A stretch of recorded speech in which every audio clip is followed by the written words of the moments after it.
Bueno, buenas tardes a todos y a todas. Muchas gracias por asistir. En primer lugar, bueno, me gustaría dar unos agradecimientos. En primer lugar, pues a todos los ponentes que han venido hoy a participar aquí con nosotros, especialistas en diferentes campos y que nos van a ayudar a analizar este informe, Being Black in the European Union, desde diferentes enfoques y perspectivas.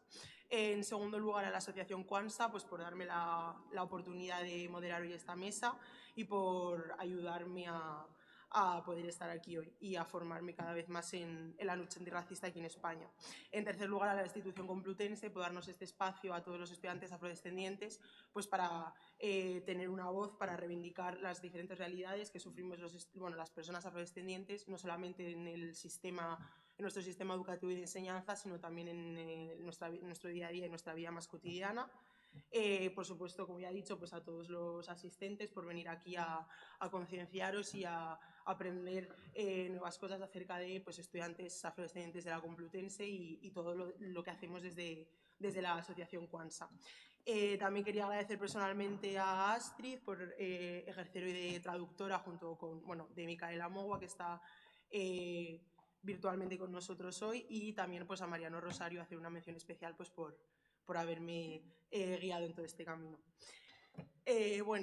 Como hoy venimos a analizar el informe Being Black in the European Union, es un informe bastante extenso que abarca diferentes ámbitos, entonces les voy a explicar más o menos cómo vamos a ir estructurando la conferencia de hoy. En primer lugar, intervendrá Micaela Mogua para presentarnos un poco pues qué es el informe, de dónde nace, su trayectoria, por qué, su importancia, etc. En segundo lugar, le daré la palabra al profesor Fernando Barbosa, que hará un análisis metodológico del informe, nos hablará de ciertos aspectos y conceptos como censo racial, etcétera, y que proyectaremos una presentación PowerPoint para verlo todo mucho más gráfico y más claro. En tercer lugar, Esther Mamadou, que nos tratará el informe desde una perspectiva más, digamos, legislativa y cómo ve ella básicamente y cómo percibe esta parte del informe. Y por último, le daré la palabra a Mamadou Yeroseidi, que nos hablará sobre todo el apartado de violencia, delitos de odio, necropolítica, etc. Entonces, vamos a pasar a darle la palabra a Micaela Mogua. Ella es la primera coordinadora de la Comisión Europea contra el Racismo, ha ocupado varios cargos de alto nivel en ONGs de su Finlandia natal que luchan contra el racismo y la discriminación. Durante los últimos años ha trabajado en la Oficina del Defensor del Pueblo contra la Discriminación y en el Ministerio de Justicia de Finlandia, y también es terapeuta con experiencia en efectos del racismo y la discriminación en la salud mental. Así que...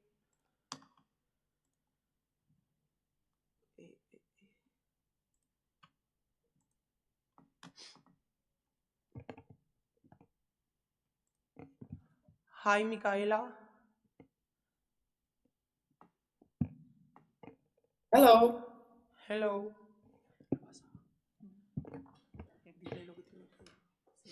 Whenever you're ready, you can start.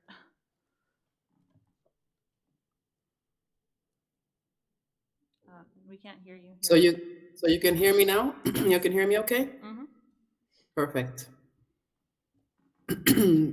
So thank you very much for having me here today. Buenas tardes desde Bruselas.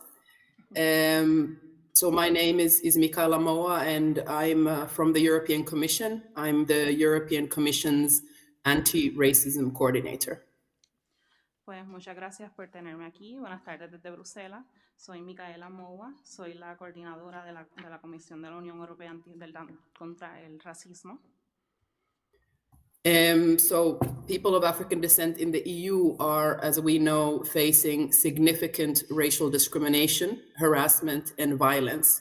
And this is not an isolated issue, but a recurring experience across all aspects of life. Las personas afrodescendientes en la Unión Europea se enfrentan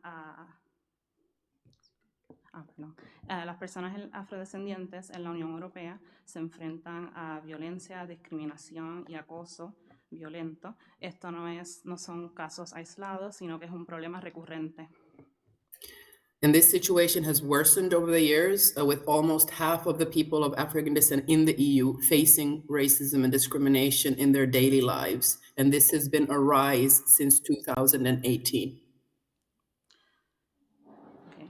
Y este problema se ha ido empeorando con el tiempo y más o menos la mitad de las personas afrodescendientes en la Unión Europea han reportado haber tenido incidentes y es algo que ha ido en aumento desde el 2018. So the Being Black in the EU report of the European Union Fundamental Rights Agency provides a very detailed account of the experiences of people of African descent and Black people in the EU.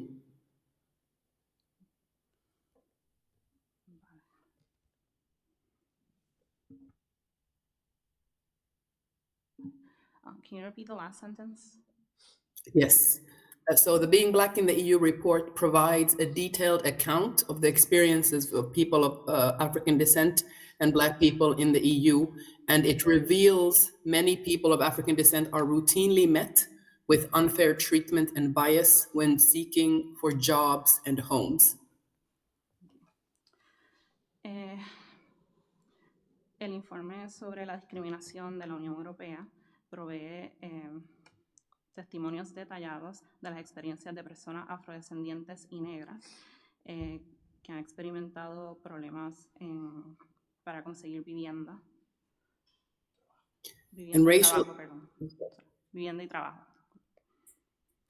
So racial discrimination, this includes racial discrimination, harassment, and violence, which continues to taunt their daily lives. Esto incluye discriminación racial, acoso y violencia que continúa siendo un problema en sus vidas diarias. One of the problems is that these incidents go underreported, most of them completely unreported, making racial discrimination invisible and denying victims the support that they are legally entitled to receive from institutions meant to protect them. Uno de los problemas es que estos incidentes están infrarreportados y en algunos casos no se reportan. Lo que significa es que esta violencia se convierte en invisible. Entonces estas personas no tienen manera de acceder al apoyo legal que está puesto para enfrentar este tipo de situaciones. So the findings of the Being Black in the EU report should really serve as a wake-up call for action on equality and inclusion for people of African descent in the EU.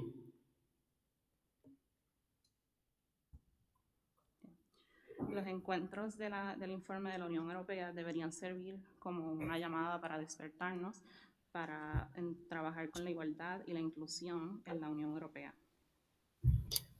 It's both shocking and shameful to be confronted with the true scale of racism, and these findings should prompt immediate action to ensure that everyone is treated equally and with dignity.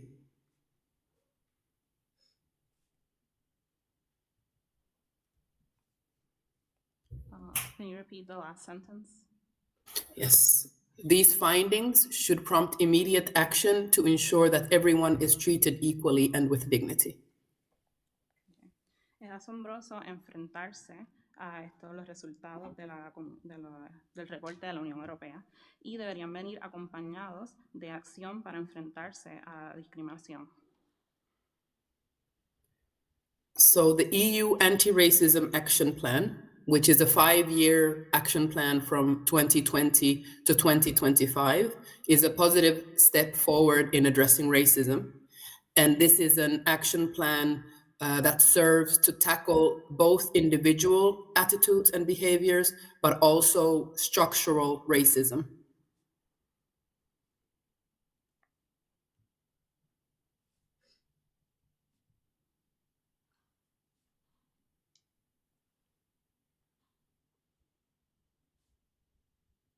Siento.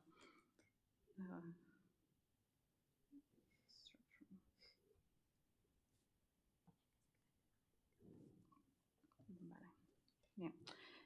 El plan de antirracismo de la Unión Europea, que es un plan que está hecho para que dure 5 años, desde el 2020 hasta el 2025, es un paso en una dirección correcta. Y es un plan que no solo está dirigido para tratar los problemas de comportamiento en la vida diaria, sino también para los problemas de racismo estructural. The EU is taking steps to combat discrimination by law enforcement authorities, recognizing that efficient policing and respect for fundamental rights are complementary.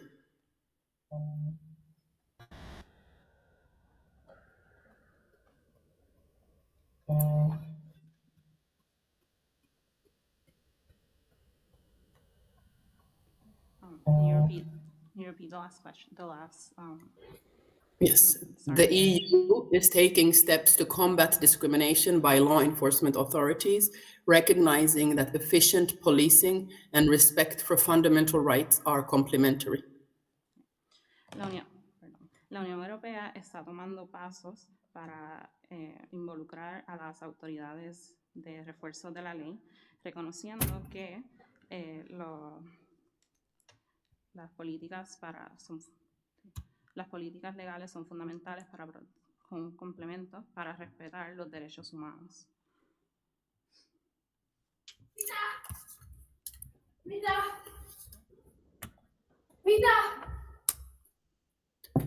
And here the EU is supporting member states in preventing discriminatory attitudes within law enforcement and developing the necessary skills for investigation and prosecution against hate crimes.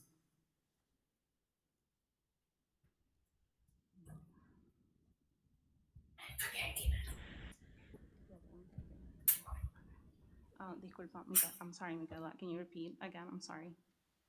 The EU is supporting member states in preventing discriminatory attitudes within law enforcement and developing the necessary skills for investigation and prosecution against hate crimes.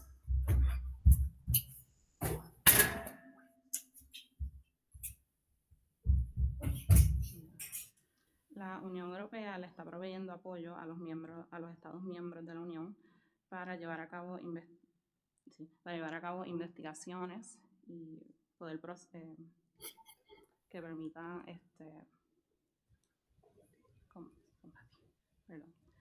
permitan combatir los casos de racismo dentro de la Unión. So despite the adoption of the EU Anti-Racism Action Plan, we recognize that racism remains pervasive and relentless in the EU. And this is a shameful acknowledgement, especially as we approach the end of the UN International Decade for People of African Descent, which is until the end of this year.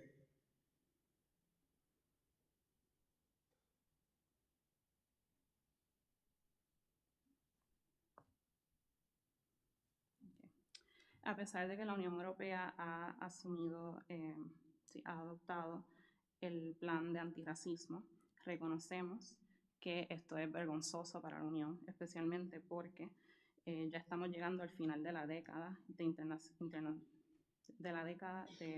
del trabajo en contra de la discriminación de las personas africanas en la Unión Europea, que termina este año.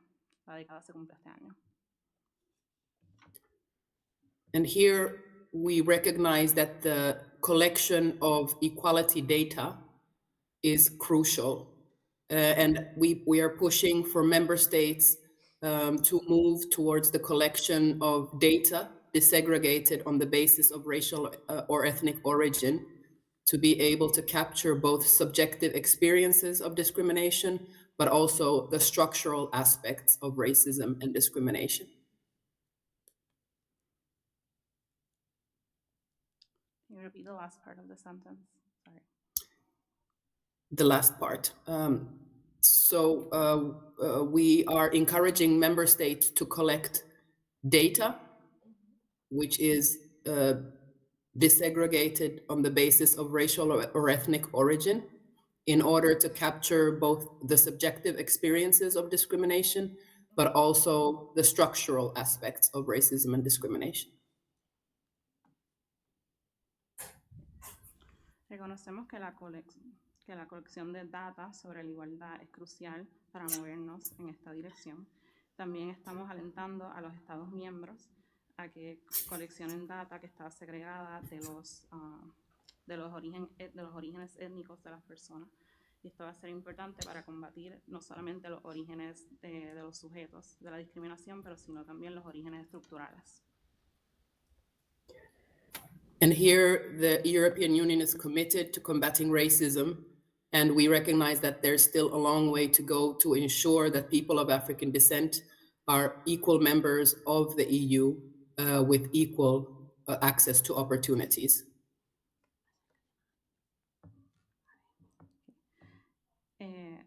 La Unión. Estamos trabajando con las Naciones Unidas para combatir el racismo y asegurarnos de que las personas afrodescendientes en la Unión Europea sean miembros con igualdad de derechos como cualquier ciudadano. Thank you. Gracias. Okay, thank you, Micaela.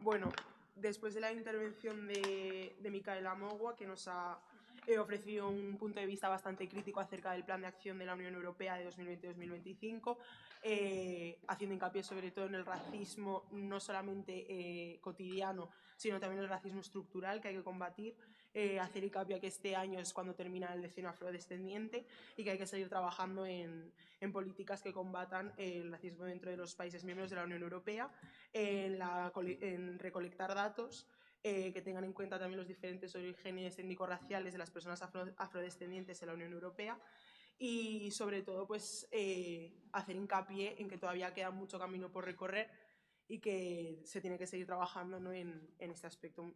Thank you so much, Micaela. A continuación le daré la palabra al profesor Fernando Alberto Barbosa. Él es profesor asociado del Departamento de Antropología Social en la Facultad de Ciencias Políticas y Sociología de la Universidad Complutense de Madrid.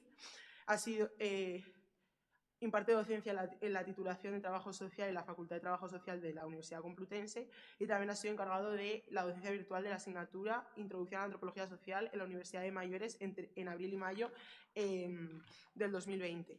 Actualmente está doctorando en el Instituto de Investigaciones... ya no. Perdón. Es doctor en el Instituto de Investigaciones Feministas sobre Género, Postcolonialismo y Migraciones, sobre mujeres africanas y cuidados a distancia. De acuerdo.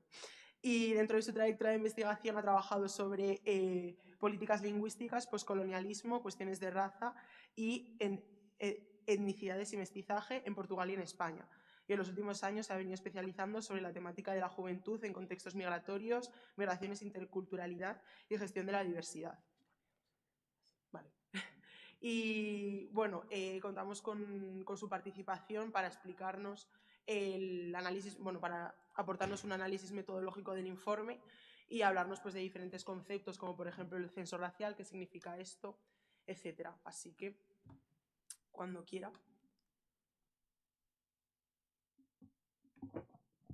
Muchas gracias. Estoy completamente afónico. Good afternoon, everybody. Yo creo que ese currículo está desfasado.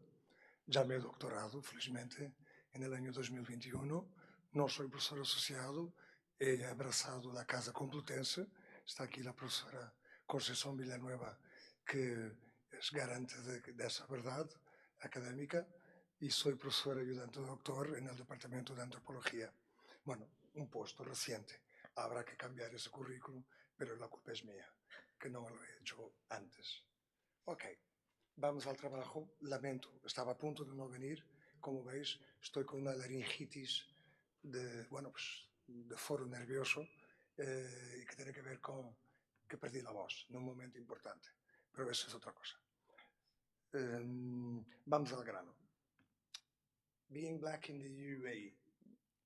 Quería que cogeseis vuestros teléfonos, abramos todos, por favor, coged vuestros teléfonos y buscar Real Academia de la Lengua Española, Diccionario de la Lengua Española. y buscáis la palabra negro. Sí, es un ejercicio práctico. Lamento, soy un profesor. RAE, vamos todos, a la vez. ¿Tú podrías hacerlo? Con alguno, pero mostrando Real Academia Española, Diccionario de la Lengua. Por palabras, escribas la palabra negro. Voy a pedir a alguien de la asistencia que lea algunas de las excepciones. No, tienes que ir al Real Academia, ese es otro. Vete a donde está justamente Diccionario de la Lengua, exactamente, esa es la búsqueda. Pone la palabra negro y busca, empieza. ¿Tú puedes empezar tú, que tienes un micrófono? Dicho de un color semejante al del carbón o al de la oscuridad total. Segunda. De color negro. Sinónimos. Bruno, negruzco, renegrido, oscuro, moreno, atezado. Muy bien. Cuarta. Dicho de una persona o de la raza a la que pertenece, de piel oscura o negra. Sí. Vamos a la séptima. Oscuro u oscurecido y deslucido, o que ha perdido o mudado el color que le corresponde. A la 8. Muy sucio. A la 9. Dicho de la novela o del cine, que se desarrolla en un ambiente criminal y violento. Bajamos todo y vamos a la cuestión que pone negro animal. Saltamos. La 1, después de negro de la uña. ¿Cómo negro? ¿Qué pone? Mucho más de lo regular. ¿Y el siguiente? Trabaja como un negro y apenas saca para vivir. Y la que yo quiero que leas con determinación es la última, que está antes de verse a alguien negro o negra para hacer algo. Lo de sacar lo que el negro del sermón. Espero que saques algo más de que el negro del sermón. Y si puedes leer lo que significa. Sacar poco provecho de escuchar o leer algo que no se entiende.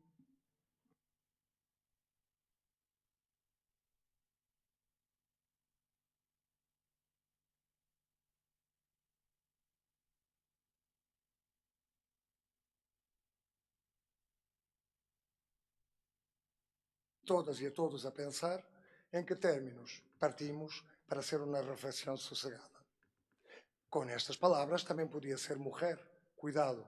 Tengan cuidado. No voy a centrarme únicamente en el factor color de piel, que es apenas un accidente en nuestra escala evolutiva, que indica las zonas del mundo donde hemos nacido. Nada más. Todo lo demás salimos de la misma Eva matricial, como antropólogo, que dejó África hace miles, millones de años y se encaminó hacia el norte. Y en esa caminada de esa Eva matricial del Valle do Olduvai en Kenia, los que se quedaron en el norte se despigmentaron. Significa que las personas que son blancas en esta sala perdieron la melanina. Las que no se marcharon a las zonas del norte conservamos más melanina. Y cuanto más próximos de los polos hemos quedado en nuestra evolución humana, más melanina teníamos que tener. Tenemos que tener los pelos, como dicen, crespos, o el pelo afro, o pelo malo. No se puede tener un pelo lacio como del caballero o de estos, nuestros compañeros aquí delante en el corazón de África. Pasas mal, le tienes que llevar en moño todo el día. Pero un pelo afro respira, transpira rápidamente y se evapora. Tal como la forma de la nariz, que es platirrínea para los africanos. Necesitamos más aire si nacemos en el trópico. Las personas que corrieron para el norte de los polos y sobre todo para el norte tuvieron que afilar sus facciones, la nariz se afiló porque necesitaban que el frío no las matara. Todo esto es evolución humana y por tanto el color no solo significa la zona geográfica donde venimos. Avancemos. Yo creo que hay dudas, tengo bastante duda en relación al título del informe. Yo tuve la ocasión en Barcelona de decir a Michael O'Flaherty, el presidente de la FRA, de que él se olvida de que como persona irlandesa y blanca, entre comillas, no tiene ningún valor para mí. El color es apenas designativo. Se olvida que los blancos irlandeses fueron considerados una subraza de la raza blanca. No eran suficientemente blancos, tal como no fueron considerados los españoles, portugueses y los pueblos mediterráneos en la clasificación racial de quién era nórdico y blanco de verdad, los anglosaxones. Los judíos también, que fueron considerados blancos, pero una subespecie de la raza blanca. Por tanto, ya estamos viendo que la categorización racial no afecta solo a las personas negras. Hay gente que se considera más blanca que otra gente que es blanca, vamos a decirlo así. Por tanto, estáis viendo que estamos en la pesadilla de la taxonomía, como los animales. Entonces, yo para mí, cuando se dice sobre being black, en español estamos diciendo ser negro en la Unión Europea. Esto perdura en la lección de la raciología. Ahora se usa racialización, pero es preferible usar raciología porque racializadas somos todas, blancos, negros. Ahora depende del grado de racialización, cómo se nos ha sido impuesto políticamente y moralmente. Puedo ser racializado positivamente y puedo ser racializado negativamente. El profesor Antumi Toasice tiene bastante algo escrito sobre esto. Grossfogel también. Ahora bien, hay una cosa que es peligrosa cuando se pone un informe, being black in the European Union. Estamos perdurando en el sesgo obvio de que nuestros rasgos faciales tienen algo que ver con nuestro temperamento y con nuestro comportamiento político y moral. Ojo al dato, no es así. Se puede ser negro y ser de una clase al cual puedes vivir racismo, pero la clase y el dinero te aísla de muchísimos problemas de que si eres un negro pobre o una persona blanca pobre en un barrio obrero. Ojo con el dato de fijar solamente en el color de la piel los privilegios. Sería hacer favor a las políticas raciológicas de siempre. ¿Y dónde vienen? Son viejas como el mundo. Linneo en el siglo XVIII, Blumenbach, son los padres de la clasificación racial, como ustedes saben, de la enciclopedia, y vean lo que dicen sobre las razas. Los americanos son rojizas, obstinadas, regidas por la costumbre. Las europeas son blancas, amables y regidas por la ley, o sea, orden. Las asiáticas son cetrinas, el término, ¿no? Severas y regidas por la opinión, son sentimentales. Si leéis la obra del grande palestino que escribió Orientalismo, que ahora se me olvida, Eduard Said, veis cuál es lo que él dice sobre orientalismo. Los africanos, naturalmente, llevamos la peor parte. Negras, astutos y regidos por el capricho. Bueno, algo no está mal. Tener astucia es importante, porque a lo mejor podemos escapar de la opresión siendo astutas. Y eso fue lo que hicieron muchos esclavos y esclavas con la astucia de esconder en sus pelos afro semillas, mapas, indicaciones de cuándo se envenenarían los pozos de la hacienda, noches donde se atacarían a los patrones y les degollarían a sangre fría. O sea, que la astucia sirvió para muchos pueblos del mundo, forma de escapar a la opresión. El ámbito del estudio. No voy a repetir lo que dijo la coordinadora y coordinadora más bien. Ahora bien, es terrible, porque estáis viendo que la primera encuesta, aquí tenéis, desde el año 2000, hay vinculación política sobre lo que se debe hacer en la Unión Europea. Y se han producido avances. Faltaría más decir que estamos como estaríamos en los años 90. No es verdad. Hemos avanzado mucho. Otra cosa es que haya sido producido cambios evidentes a nivel sistémico y diario. Ahora bien, por tanto, ¿qué es lo que estamos enfrentándonos? A una ausencia de datos estadísticos que los estados no lo quieren implementar o si lo hacen es a regañadientes. Y por tanto, de ahí que ustedes ven confirmada en la boca de la coordinadora Micaela Moa la persistencia de los problemas que fueron explicados en el FRA Report. En el año 2008, la primera encuesta también ya habla de discriminación. En el año 2016, la segunda encuesta habla exactamente con el trabajo de MIDIS 2, lo que va a dar lugar en 2018 al informe Ser Negro en la Unión Europea. Ahora bien, algunos ejemplos claros de que puede decir, ustedes ya lo han oído, discriminación en todos los ámbitos de la vida, acoso y violencia racista, que eran por tanto, y que el resumen es el acoso policial, o el más conocido en inglés, racial profiling. Hace 2 días estaba en el metro de Madrid, policías nacionales vieron un grupo de pakistaníes bastante oscuros de piel, pero con rasgos asiáticos, que al mínimo señal fueron parados los 15 varones, les preguntaban dónde iban y a qué hacían, y todos contra una pared fueron, digamos, cacheados uno por uno. Yo fingí que me había caído el teléfono al suelo y fotografié todo. Las tengo aquí, las fotos, los policías y todo. No las subo a la red porque la ley de la mordaza puede perfectamente incriminarme, pero tengo todo guardado para que un día lo veamos.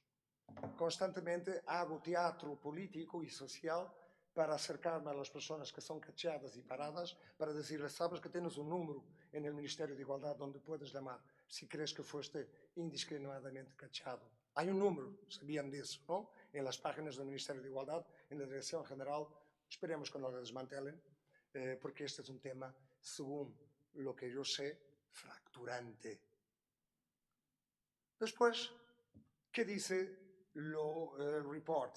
Vamos a peor, y las cosas tienen tendencia a estar peor.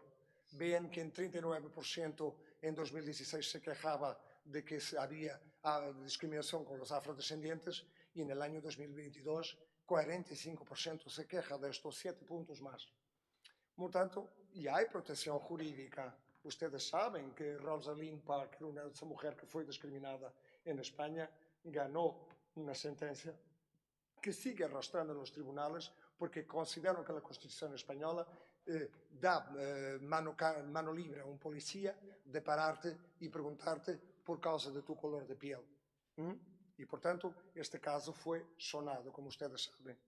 Y, naturalmente, la mitad de los afrodescendientes se sintieron discriminados por un motivo que ustedes saben al leer las 124 páginas del report que está a vuestra disposición. Es importante que ustedes vean que tengo dudas sobre ese balance que la propia FRA procura. Son 47% los encuestados en esa caja que les llamo la atención. Las cajas rojas son siempre mis frames, mis anotaciones sobre las cosas que yo me perturban. 47% de encuestados son mujeres, 53% son hombres. Bueno, esperemos que la FRA tenga el cuidado de hacer equilibrios mejores en sus muestras. 50-50, no estaría mal. Pero lo más importante es que ustedes vean la edad media de las personas encuestadas, 36 años. Personas de una primera adultez, ¿verdad? No estamos viendo que la muestra haya bajado a niveles más bajos ni superiores, lo que nos hace perder, de alguna manera. Nos actualiza, por un lado, sobre lo que es los jóvenes adultos de la Unión Europea, sus experiencias de discriminación, siendo afrodescendientes de origen africano, pero también podemos perder el scope, el espectro de otros. Ahora bien, después se llama enfoque interseccional. Cuidado, investigadoras, investigadores, me dirijo a vosotros como pares, estamos en un ambiente académico, no estoy en mi papel de profesor, ni dictando cátedra. Les llamo la atención a que ustedes estén muy atentos a este uso y abuso de la categoría interseccional. La profesora Sea Ancona y Miguel Vallés llaman también la atención sobre el abuso de la categoría interseccional con el riesgo de vaciarla de su contenido. Podemos también llamar interseccional a todo, como llamamos cultura a todo. Yo como antropólogo llamo cultura fitness a lo que es cultura con mayúscula, expresiones que tenemos acumuladas de nuestros saberes. Cuidado con el abuso de la categoría interseccional sin desvalorizar lo que Kimberly Crenshaw y Patricia Highsmith, Hill Collins establecieron en los años 80. Y por tanto, también podemos pensar que hay capas más que interseccionales. Hay una, digamos, el enfoque también puede ser por adhesión de capas. Y por tanto, hay una cosa, también me sorprende que 13 de los encuestados, tendrás que decir el tiempo, muy bien, dijeron que eran de otro género, no se identifican con la orden binario del espectro de la muestra, y los resultados de la FRA desglosan únicamente por hombres y mujeres, no por una tercera categoría. O sea, las diferenciaciones sexuales son problemáticas para los afrodescendientes. ¿Qué es esto? No tenemos diversidad sexual, sexogenérica entre los afrodescendientes. Bueno, tendríamos que estudiar bien a nuestras estructuras afro y africanas para saber que el tercer sexo siempre existió también, el llamado tercer sexo existió en las sociedades africanas, con papeles muy claros, también en los equilibrios entre el modelo binario varón-mujer.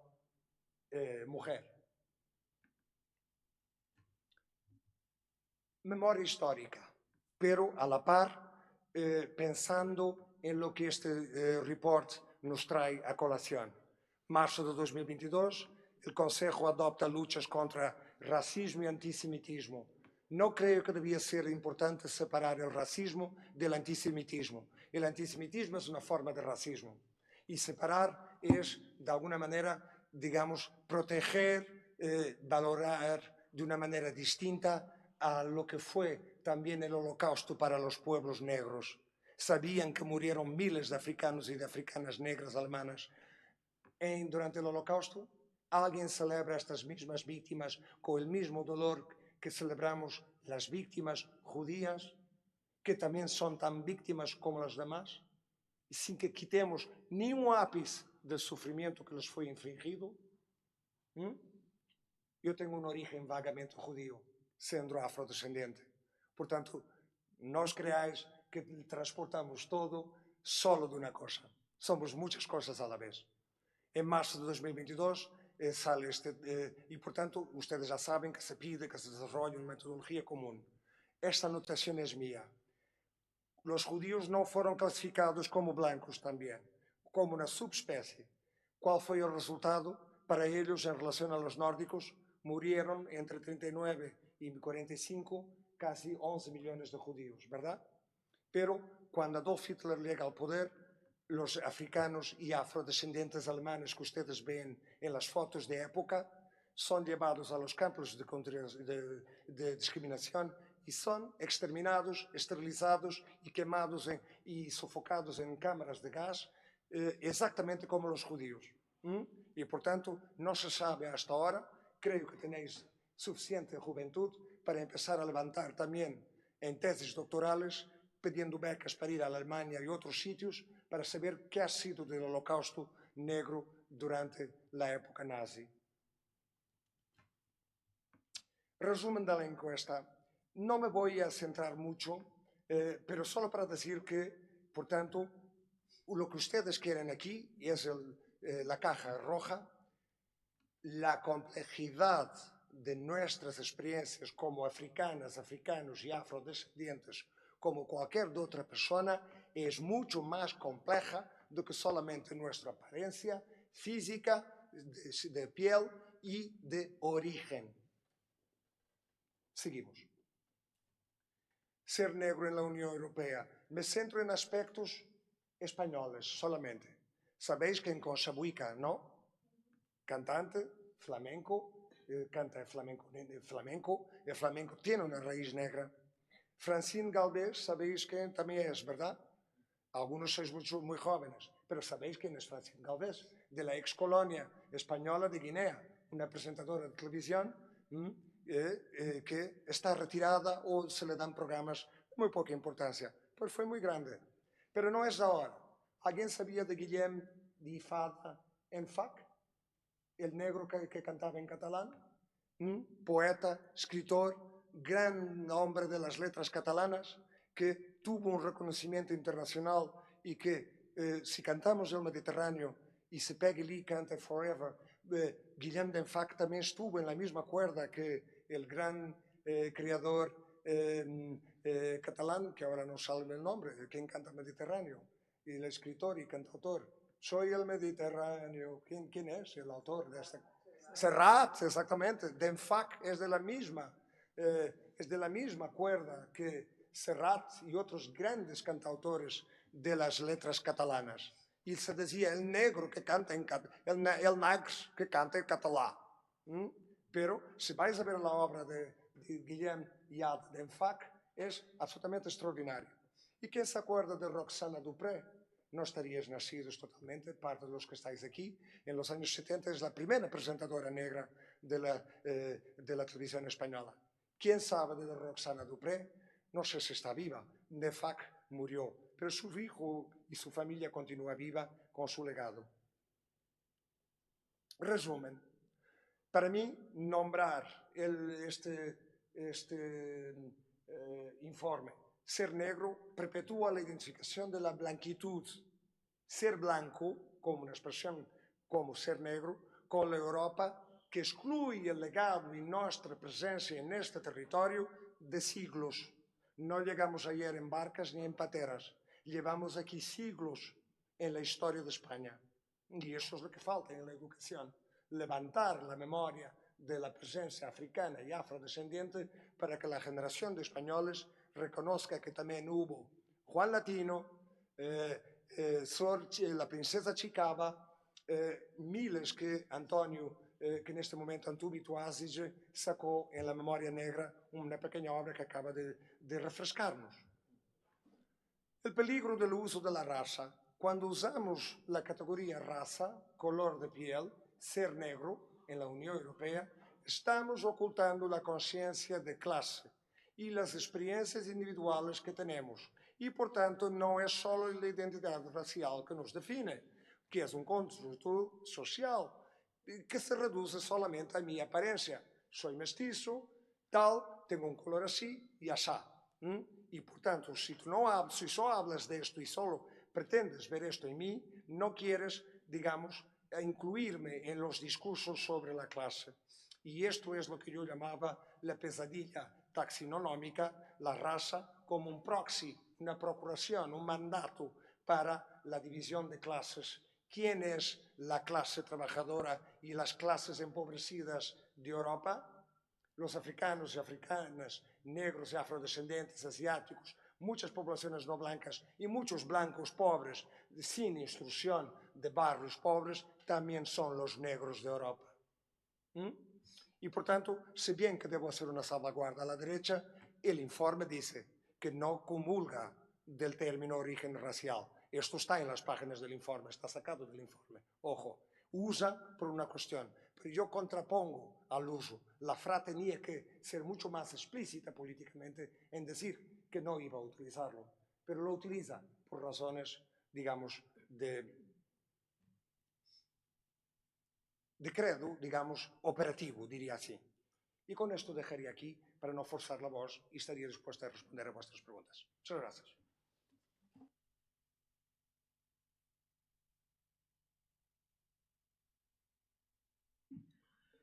Muchas gracias, profesor Barbosa, por su intervención. Ha sido gratamente interesante el enfoque crítico que ha hecho del informe, todas las preguntas que nos hace, todas las cuestiones que nos ha obligado a preguntarnos acerca de, por ejemplo, pues cómo se ha ocultado la presencia de personas negras en nuestro país desde toda la historia, la cuestión, por ejemplo, de las personas negras que fueron asesinadas también y víctimas en el Holocausto nazi, pero que apenas se conoce o no se conoce en absoluto, y por ser tan crítico y tener un enfoque tan particular, por así decirlo, y tan interesante acerca del informe, así que muchas gracias por su intervención. En tercer lugar, me gustaría darle la palabra a Esther Mamadou. Ella es defensora de los derechos humanos y jurista experta en migraciones forzadas. Comenzó su trayectoria en 2004 como abogada de extranjería y asilo en la Comisión Española de ayudar a refugiados. Desde entonces, lucha por el respeto, reconocimiento y promoción de los derechos humanos de las personas afrodescendientes y en situación de movilidad forzada, abogando por la erradicación del racismo antinegro y cualquier forma de violencia racial, haciendo incidencia a nivel nacional e internacional. Es además activista en derechos humanos y antirracismo, coordina a nivel europeo la Coalición Internacional de Personas Afrodescendientes y es responsable del Programa de Protección Internacional de MDPL en Valencia y cofundadora del equipo de implementación al decenio en España. Y hoy pues tenemos la suerte de contar con su participación para que nos aporte una visión más legislativa del informe y cómo ha percibido ella todo este apartado. Así que muchas gracias, cuando quiera. Gracias.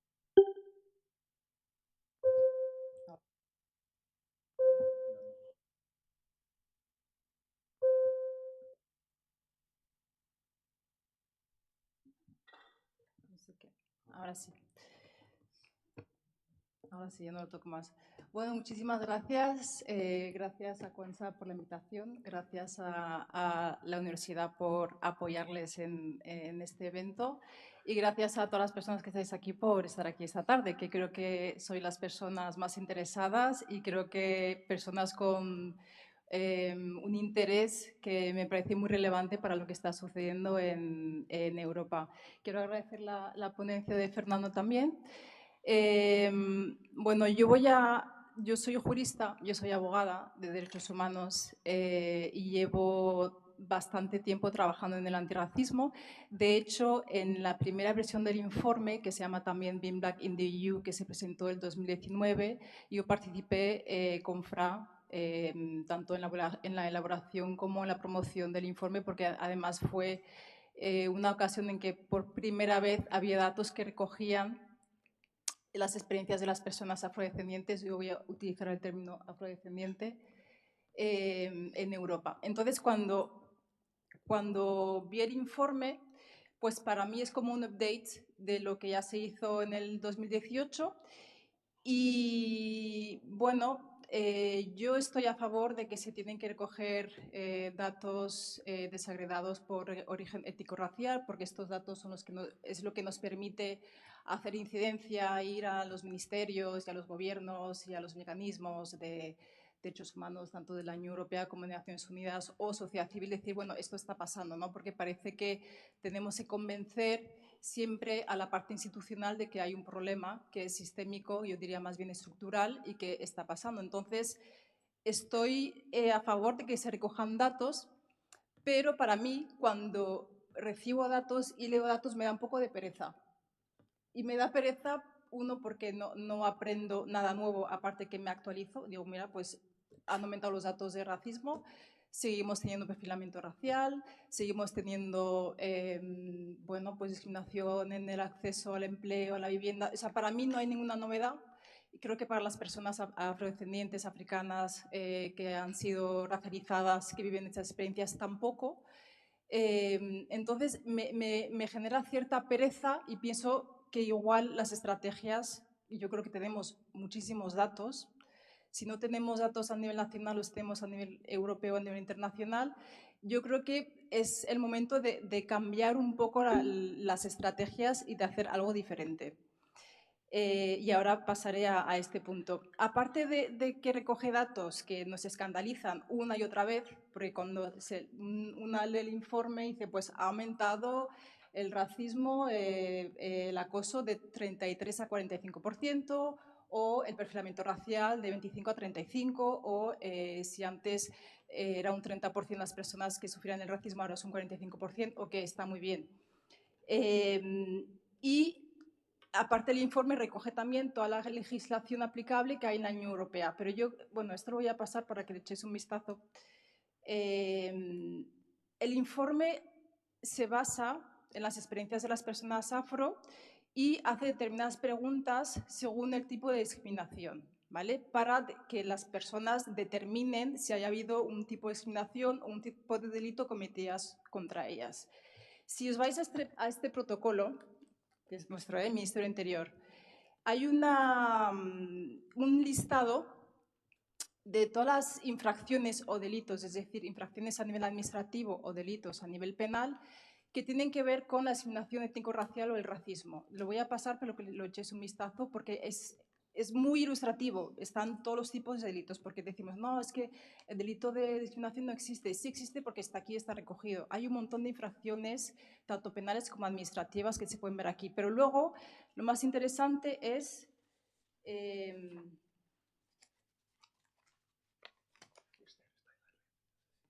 sí, está en la red. Vale, se llama Protocolo de Actuación de las Fuerzas y Cuerpos de Seguridad para los Delitos de Odio. Pero sí que podemos pasar. A ver. Después, muy interesante, si os vais a la página de legislación,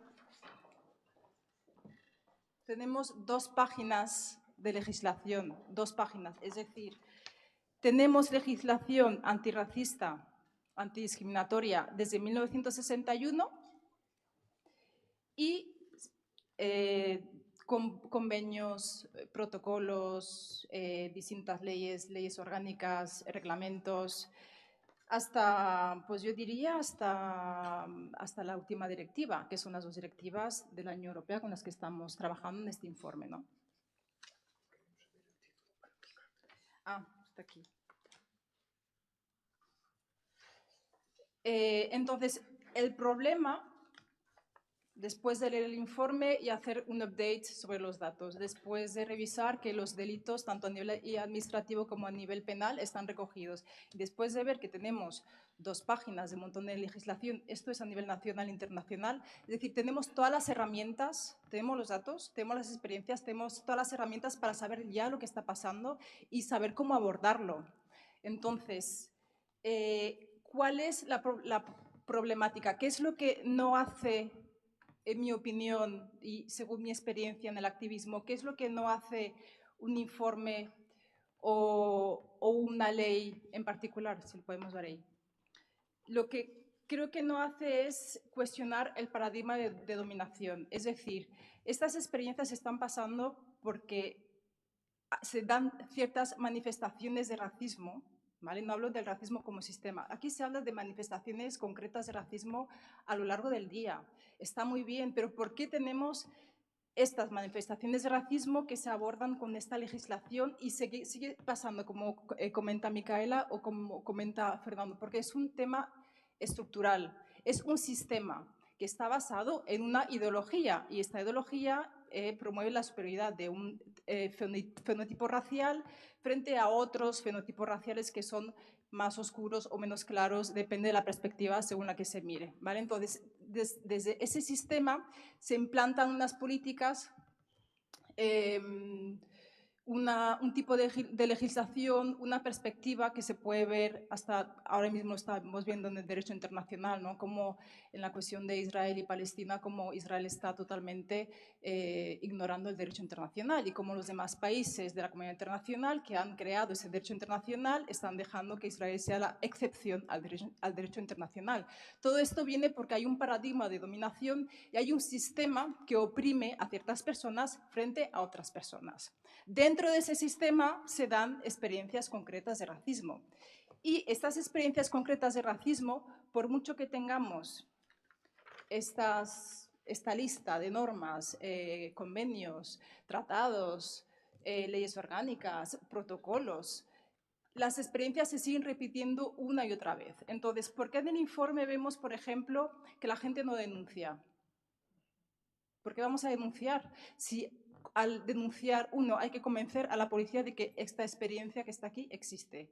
Después, justamente como estamos en un sistema que oprime, que porque se basó, se construyó en base a una ideología, el mismo actor que nos tiene que defender y tiene que aplicar esta legislación puede ser también un agente opresor, al que hay que convencer porque además este agente opresor también tiene un cierto poder de represión, ¿vale? Entonces, el informe básicamente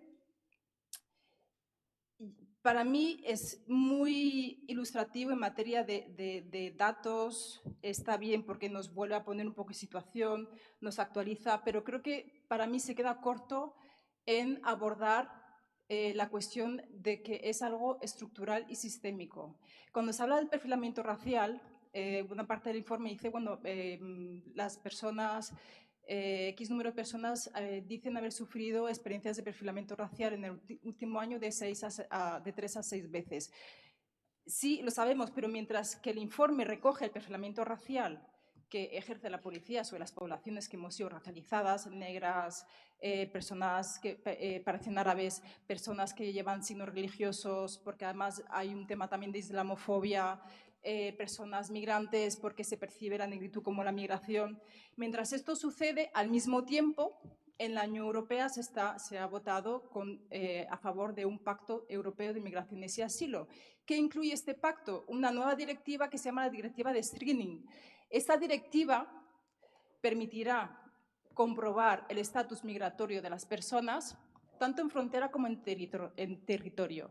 Con lo cual, tenemos en un informe que nos dice hay perfilamiento racial, pero luego se aprueba una directiva que va a aumentar el perfilamiento racial solo con poblaciones que se perciben como extranjeras. ¿Quiénes van a ser? Personas negras, personas mestizas, sean españolas o extranjeras, personas de Oriente Medio, personas asiáticas. Es decir, que bien, aumenta el perfilamiento racial, pero es que va a aumentar más, porque a pesar de que hay unos protocolos aquí que lo prohíben, que les dicen a las fuerzas del orden y los cuerpos de seguridad del Estado no podéis parar las personas por su apariencia, se está votando una directiva que va a legalizar el perfilamiento racial. Entonces, todo esto para decir que cuando analizamos el informe y vemos que los datos aumentan, que los datos son, como dice Micaela, que son una vergüenza, efectivamente, que los datos nos parecen escandalosos, hay que también pensar en que mientras esto está sucediendo a nivel sistémico y a nivel estructural, en mi opinión, y sobre todo porque se ha aprobado este Pacto Europeo de Migración y Asilo y otras políticas, en mi opinión está habiendo una regresión. Es decir, el sistema cada vez se vuelve más opresor. Durante las manifestaciones sobre Israel, o sea, en contra del ataque de Israel en Gaza, lo hemos visto en Francia, los poderes de la policía en Francia y en Alemania han aumentado. Es decir, yo veo que a nivel sistémico no solo nos está abordando la cuestión, sino que nos centramos en seguir produciendo datos que nos cuentan más de lo mismo, sino que a nivel sistémico hay una regresión y ese sistema cada vez se refuerza más. Se está reforzando la Europa Fortaleza, se está reforzando con esta nueva directiva de screening que va a haber más perfilamiento racial. Creo que la recogida de datos se queda corta en abordar y pensar, yo no tengo las respuestas, en pensar cómo se puede desmantelar la ideología de la supremacía de la raza blanca, porque todo esto es ideológico, es sistémico, es estructural. Entonces, mientras sigamos recogiendo datos sobre manifestaciones de racismo sin abordar el racismo a nivel estructural y sin tener conversaciones serias sobre que es un tema ideológico, creo que seguiremos viendo que los datos aumentan, que las personas afrodescendientes seguimos repitiendo patrones de discriminación en varios ámbitos y seguirá habiendo una falta de denuncia, obviamente, y una gran impunidad. Y también porque muchos, en el informe, cuando las personas dicen no hemos denunciado porque hay impunidad, porque no se puede hacer nada, porque no sirve para nada, vemos que también hay muchos actores dentro de este sistema que discrimina, que son actores privados, como por ejemplo los propietarios de las viviendas, los propietarios de los locales con el derecho de admisión. Quiero decir, hay muchos actores privados a los que se les permite, en ese sistema donde reina la impunidad para ejercer el racismo, se les permite tomar decisiones que son discriminatorias, pero que luego son o difíciles de demostrar o son permitidas a nivel de sociedad. Y esto, para ya terminar, porque me está mirando Isabel para que termine, para llegar a la conclusión de que está bien tener datos, creo que no necesitamos más legislación, no estoy en contra de que haya una ley contra el racismo, ni que haya más mecanismos que luchen contra el racismo, simplemente digo que no va a servir para nada porque no se está abordando lo que se tiene que abordar, que es la ideología de la supremacía de la raza blanca y que el racismo es un sistema, tenemos que dejar dejar a nivel de lucha para desmantelarlo, dejar de verlo como unas experiencias de manifestación de racismo y verlo más como un sistema que hay que pensar cómo se puede desmantelar para imaginar un sistema en el que no seamos oprimidos y no tengamos que pues reportar y reportar y reportar siempre lo mismo. No tengo las respuestas, lo dejo para pregunta para la mesa. Muchísimas gracias.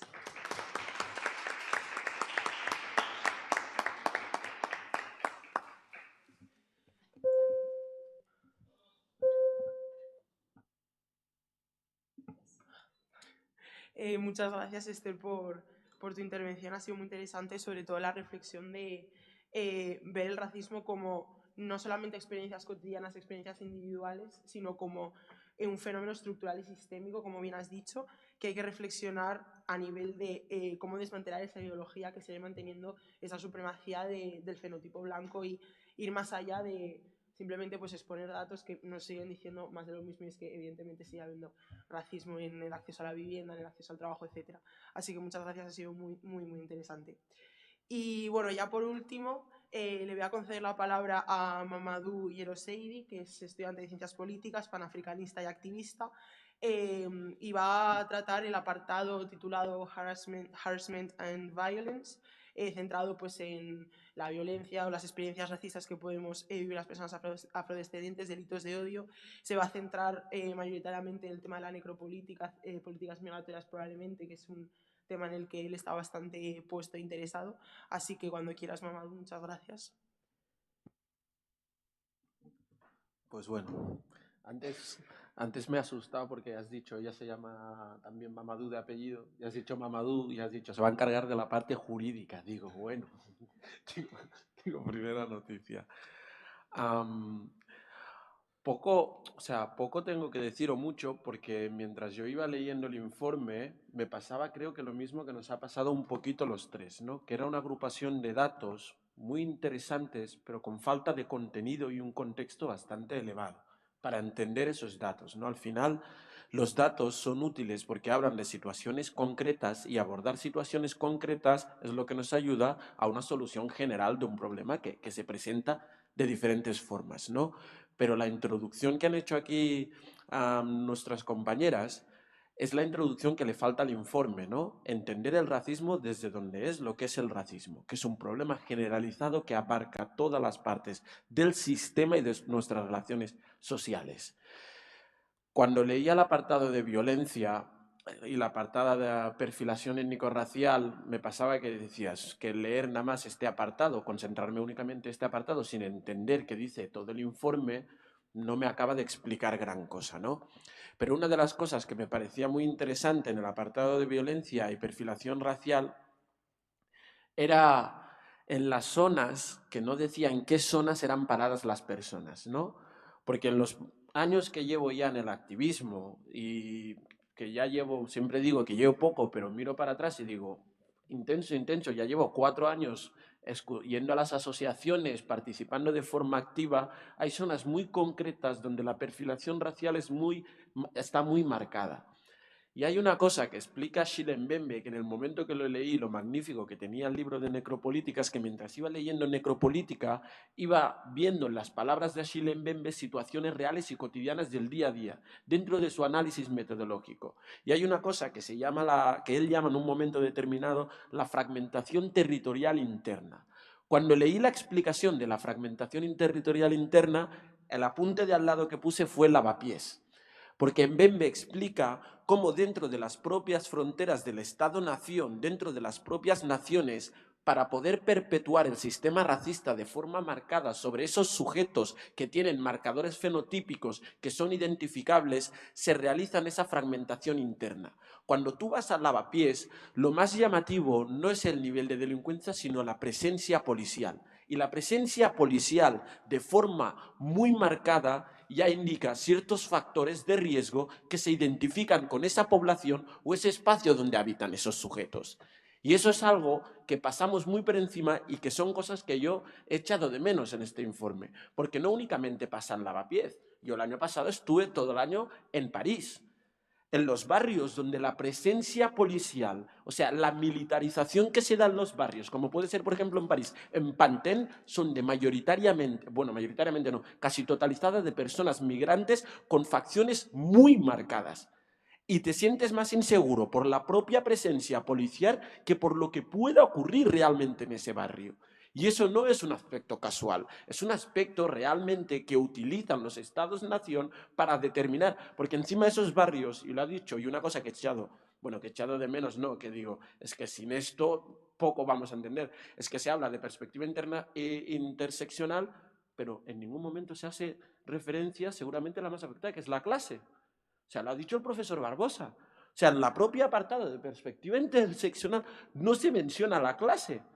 Y literalmente una de las cosas que hablaba con un amigo mío hace mucho tiempo, le decía, el negro no se encuentra en la lucha de clases. Y él me respondía de forma muy ardua y dice, no se encuentra en la lucha de clases, es la lucha de clases. O sea, la concepción política que hay sobre el sujeto negro no es otra concepción que la propia degradación de la clase en tanto que la fragmentación nacional. ¿Qué quiero decir con eso? O sea, a uno no se lo discrimina simplemente por ser negro, por la fragmentación. Hay un momento concreto e histórico, que es el avance del capital, que necesita de una mano de obra esclavizada y que tenga unos ciertos marcadores. Y todo eso se introduce dentro del negro. Por lo tanto, si pretendemos generalizar, presentar cualquier tipo de informe que luche por la población afrodescendiente, sea europea, sea no europea, en ningún momento se puede permitir el lujo de que falte la perspectiva de clase. Porque sin esa perspectiva no entiendes en ningún momento qué significa el negro dentro del marco político socioeconómico.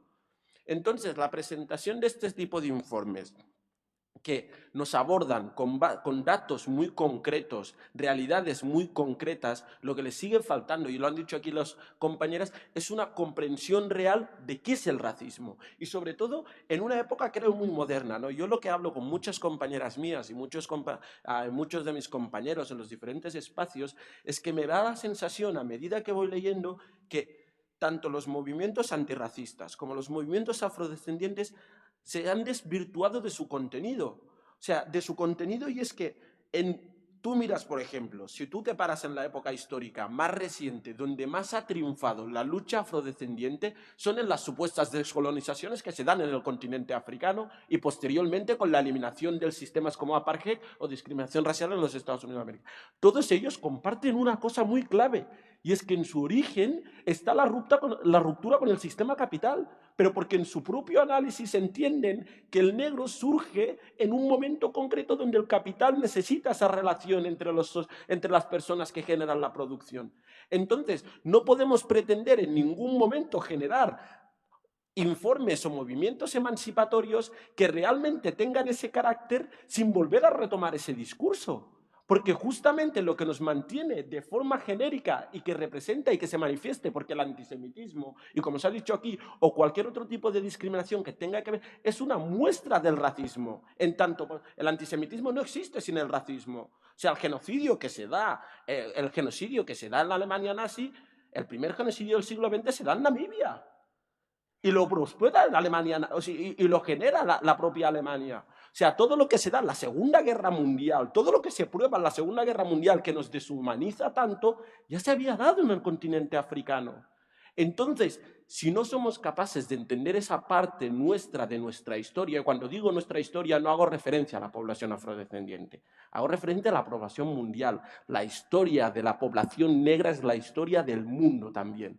O sea, no es mi historia, es toda nuestra historia. Si no somos capaces de entender esa historia, como ha dicho aquí la compañera, únicamente seremos capaces de ir elaborando informes, porque sí, informes que lo único que nos dirán es ha aumentado el racismo. Pero claro, hay que entender por qué ha aumentado el racismo dentro del marco general. Estamos viviendo una época de reaccionarismo enorme en el marco político, un crecimiento enorme de la ultraderecha, una visibilización enorme de la derecha extrema, que no es lo mismo, que es otra cosa que se reproduce. La ultraderecha actúa dentro del marco constitucional o parlamentario. La derecha extrema, que a día de hoy la vemos cada vez más fuerte, actúa fuera de ese marco y cada vez coge más protagonismo. Y uno de esos aspectos que coge para su legitimización a día de hoy, por ejemplo, no es tan el marcado del carácter negro, sino de la inmigración, pero que tiene una alianza directa con el sistema racial. Entonces, si estos informes, que a mí es lo que más, yo no sé qué pero yo lo estaba leyendo y es lo que más me estaba generando un poquito de fervor, los iba leyendo y digo, si no somos capaces de contextualizar todos estos datos en este tipo de análisis, que ni muchísimo menos digo que sea acertado, pero dentro de este tipo de análisis no seremos capaces de generar en ningún momento, que no soy yo el más partidario, pero al menos políticas públicas que ayuden a prevenir ese tipo de análisis. ¿Por qué no denuncia a la gente? ¿Qué cuesta denunciar? ¿A qué gente paran en lavapiés? ¿Están contempladas las personas que no tienen documentación? Que son las que sufren. Hemos ido, por ejemplo, aquí en España a los campos, que es donde se sufren las peores estructuras y se siguen reproduciendo sistemas de la plantocracia que se daban. Todos esos datos se han contemplado. Entonces, si de verdad estos informes, con sinceridad, que es a veces lo que dudo, intentan abordar la problemática real del racismo como problema estructural dentro del sistema en el que vivimos, necesitan plantearse todas estas preguntas. Y si vienen de organismos tan potentes como son la UE o como son las Naciones Unidas, que ahora Mariano mismo me preguntaba entre boquillas, pero a ti no te caía. Digo, claro, porque me da la sensación que no se analiza de forma seria, que cada X tiempo, cada 4, cada 5 o cada 10 años se generan una serie de informes y se dice, se está haciendo una lucha contra el racismo. Lees los informes y dices, es que lo único que me estás diciendo es que ha aumentado o ha disminuido. Y no disminuyen respecto a esa lucha, disminuyen respecto en qué momento nos encontramos de la propia evolución del capital. Cuando el racismo, por ejemplo, se dice que disminuye a principios de los... es por una propia necesidad de mano de obra que se da aquí, ¿eh? No es una casualidad, ¿eh? En muchos momentos la conquista de derechos por las personas afrodescendientes es una lucha que dan las propias personas, pero que muchas veces coinciden en momentos donde se necesita esa mano de obra y esa mano de obra es validada por el sistema colonialista. Cuando esa mano de obra no es validada con el sistema colonialista es cuando más se refuerzan los sistemas racistas. Ahora mismo que se está dando que hay una valorización muy precaria dentro de la Europa fortaleza y aumenta la Europa fortaleza, ahora de golpe aumenta el racismo. Esos son los marcos que necesitamos entender, porque si no entendemos esos marcos es que no tenemos actuación y no se da esa actuación. Claro, dentro del propio informe, que me iba yo a la parte final del informe, que no era la de violencia, hablaban como había buena parte de la población afrodescendiente que estaba trabajando en espacios en los que estaban sobrecualificados. Lo que yo echaba de menos es que se explicara el por qué se daba esa situación, el por qué personas afrodescendientes y buena parte, y encima se hacía la comparativa con personas que no respondían a ese concepto de afrodescendientes, tenían menos riesgo de trabajar en espacios donde tenían sobreformación. Claro, porque justamente esas personas afrodescendientes, el rol que se cumple dentro de estas sociedades es ocupar los espacios laborales que no tienen que ocuparlos otro tipo de personas. Y eso, para mí, es una crítica en general a todos también a los movimientos más allá del parlamentarismo. Quiero decir, una de las grandes críticas que se le hace desde el feminismo no occidental es el hecho de entender que gran parte de la evolución del feminismo occidental de los últimos años es gracias a que las personas migrantes que vienen del sur global empiezan a ocupar lugares y espacios que antes ocupaban las otras personas y eso permite más tiempo. Y es muchas de las críticas que se hacen. Entonces, ya te digo, si no enmarcamos estos archivos dentro de todo este tipo de análisis que presentan los profesores y que presentan los especialistas, porque yo no dejo de ser un estudiante a día de hoy, pero si no enmarcamos dentro de eso, se nos hace muy difícil leer informes como estos y primero, no aburrirnos, porque lo ha dicho, porque yo he estado leyendo y era una serie de datos, el 27,7%, vale, pero ¿qué quiere decir eso? ¿Qué quiere decir ese 27,7%? ¿Por qué ese 27,7% se siente identificado? Y encima ha habido un apartado que me ha dejado muy preocupado. Y es que decía que la población afrodescendiente tenía más confianza en la policía que la población general. Digo, yo no sé a quién habéis encostado. O sea, o España es muy poco representativa o verdaderamente no sé a quién le habéis preguntado. porque realmente el sistema de relación que hay de la población afrodescendiente o con marcados fenotípicos que no tengan que ver con la blanquitud, con la policía, es de todo menos positiva.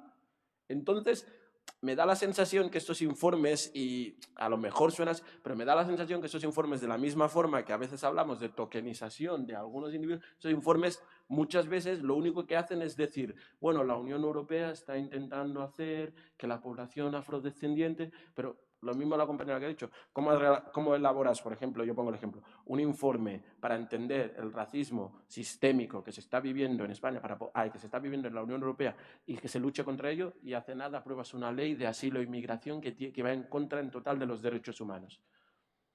Claro, todo es de carácter formal, no intentas nada material, no buscas un cambio porque sabes y eres consciente totalmente de que se dé esa reproducción del racismo es necesaria para tu situación de privilegio dentro de una posición de un país con unos caracteres imperialistas o de una Unión Europea con unos caracteres imperialistas.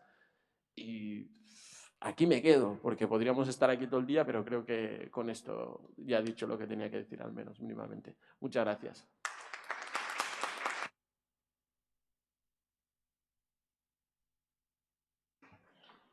Muchas gracias, Mamadou, por tu intervención, sobre todo por aportar ese énfasis en la importancia de tener en cuenta la perspectiva de clase dentro de ese marco sociopolítico y económico de las personas negras. El énfasis también en que la historia negra es la historia mundial, creo que es una frase que a mí personalmente me ha gustado mucho y que da mucho para pensar. Y en cuanto a enfoque más crítico del informe, la importancia de contextualizar esos datos y de explicar de ese 27,7% de dónde viene, qué es todo lo que hay detrás y qué es precisamente lo que faltan en este tipo de informes. Así que muchas gracias, ha sido muy interesante. No sé si alguno de los ponentes quiere hacer alguna intervención al respecto. Sí, el profesor Barbosa. Bueno, yo espero que sea un diálogo, pero yo quería retomar dos cosas de lo que dijeron con mucho acierto Esther Mamadou y Mamadou Hierro, ¿no? Bueno, pues yo creo que es curioso porque Esther nos pone a trabajar. Esta directiva de screening tenemos que saber exactamente de qué va, porque es una contradicción en algo que Mamadou llamó la atención, porque yo estaba esperando que él profundizara más en los espacios de militarización. Ojo que el screening, la militarización van de la mano. Estamos viendo a la conformación, me dirá aquí la abogada jurista en derechos humanos, sobre el paso de las fronteras y la creciente idea de militarización, screening y todas las cuestiones que vienen con la inteligencia artificial y todo lo demás pegado. Ojo, que eso va a ser el próximo territorio donde vamos a tener que hincar los codos para poder percibir estas dos cosas que los ponentes han puesto sobre la mesa. El mejor trabajo de antropología política del año 2023 es de Catherine Batsman, Militarized Global Apartheid. Ella ya habla del apartheid global y de la militarización del mundo que nace justamente de la experiencia del apartheid en Sudáfrica y que se ha extendido a escala global. Descúbranla, Catherine Batsman, Militarized Global Apartheid. Pero yo te pediría, secretaria, perdón, tu nombre es Isabel Alfaro, ¿no? Alfaro, Sal Alfaro. Yo soy portugués y pongo siempre los últimos nombres. Isabel Sal, ¿podrías buscarle en imágenes en Google una cosa? Porque quiero conectar lo que dijo nuestro compañero Mamadou. Puedes buscar este nombre en imágenes, pones Google Imágenes. Inácio Garriga,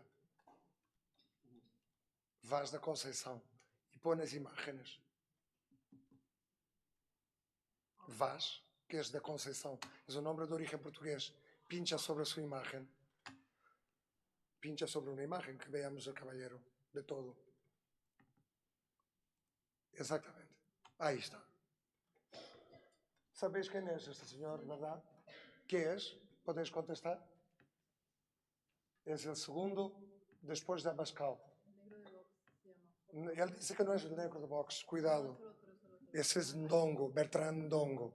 esse sí que é o homem de paja. Pero cuidado com Inácio Garriga Vaz da Conceição.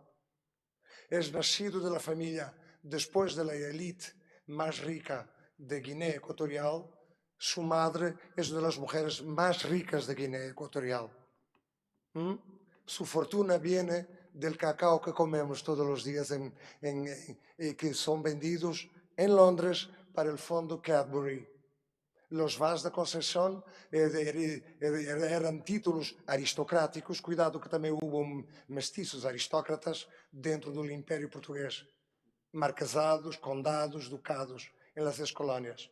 Su madre descende de los marqueses de Izé, de Agua Izé, propietarios mestizos de plantaciones de cacao en Santo Tomé y Príncipe. Él dice, yo no soy el negro de Vox.